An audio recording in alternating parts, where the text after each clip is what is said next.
Erion Veliaj ka rimarrë sërish qelësinë e zyrës së kryebashkiakut të Tiranës, e cila ka mbetur e boshatisur që nga data 10 shkurt, rreth 9 muajin më parë, kur policia e mori për ta shoqëruar drejt qelive të paraburgimit.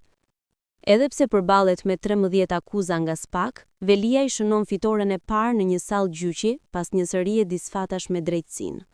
Një fitore që, sado simbolike, i jep pak shpresë kryebashkiakut të burgosur, megjithse nuk pritet të ndryshojë shumë në përditshmërinë e tij.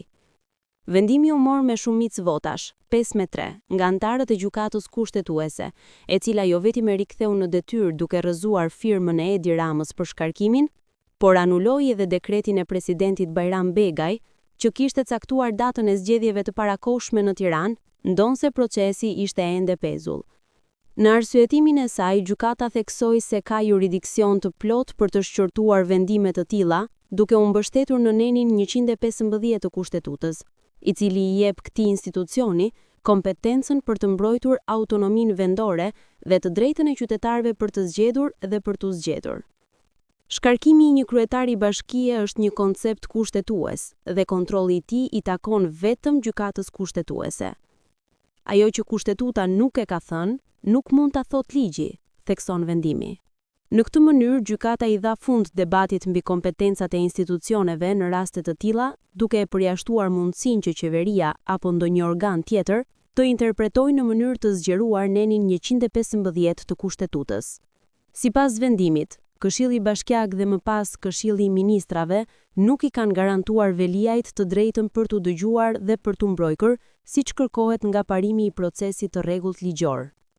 Vetëm marrja dieni për datën e mbledhjes nuk e çliron organin publik nga detyrimi për të garantuar të gjitha të drejtat procedurale të individit, vëren gjykata.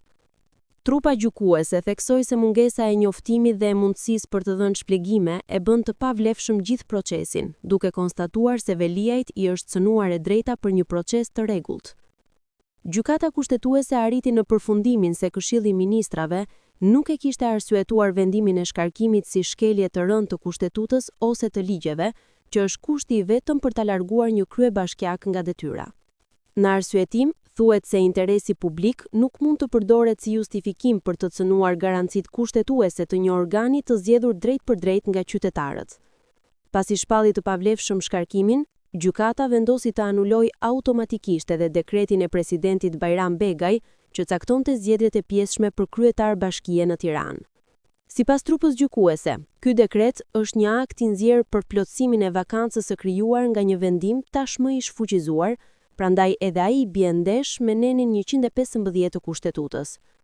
Shumë kush mund ta lexojë këtë vendim si një triumf të gjyqësërisë që i ka dhënë një grusht të fortë arrogancës së pushtetit me në krye Edi Ramën, por në anën tjetër, vendimi i jep kohë për frymarrje Partisë Socialiste në Tiranë, e cila pas përjashtimit të Veliajt kishte dalë në fushat me Ogertan Manastirliun, ndërsa drejtimin e skuadrës e mbante Belinda Balluku, njeriu që Rama e kishte ngarkuar për fushatën e kryeqytetit. Balluku, e cila në zgjedhjet e fundit kishte marrë një rezultat rekord në Fier me 12 deputet, si modeli efektiv të mbledhjes të votave, një model që Rama synonte ta aplikonte në Tiranë. Me këtë në mendje, ai e piketua Balluku në krye të punëve të Tiranës në asamblenë e datës 11 shtator. Mirëpohetimet e shpejta të SPAK kundër saj i përmbysën planet e saj. 2 javët e fundit, profili Belinda Ballukut pësoi një thyerje të fortë, duke krijuar një krizë në ekipin politik të PS-s për Tiranën. Ajo u more pa ndehuar të premten për një mega skandal si ai i tunelit të Llogaras, ku shuma e vjedhur varion nga 30 deri në 50 milion euro.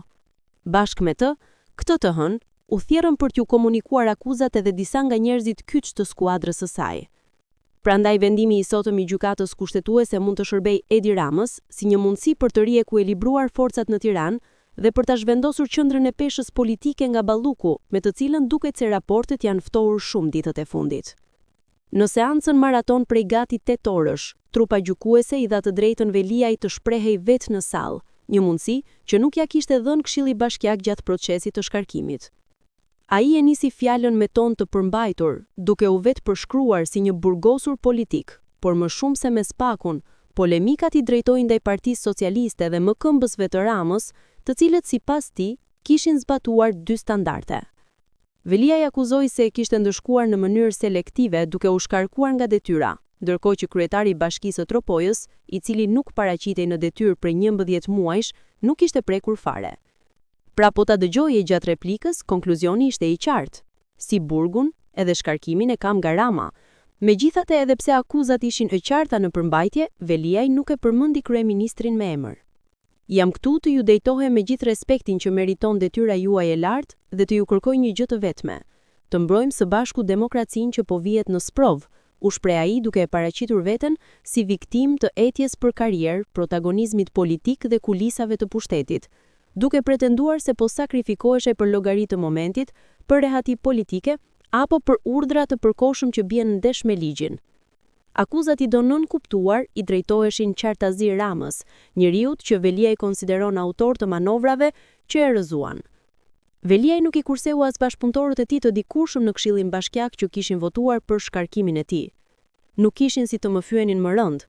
Është e më e rënda e jetës sime publike, sepse erdhi nga bashkëpunëtorët e mi, nga njerëz që më njohin më mirë se kushdo tjetër dhe që nuk dënjuan as të më dëgjonin.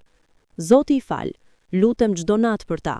Zot, fali se nuk din ç'kan bërë.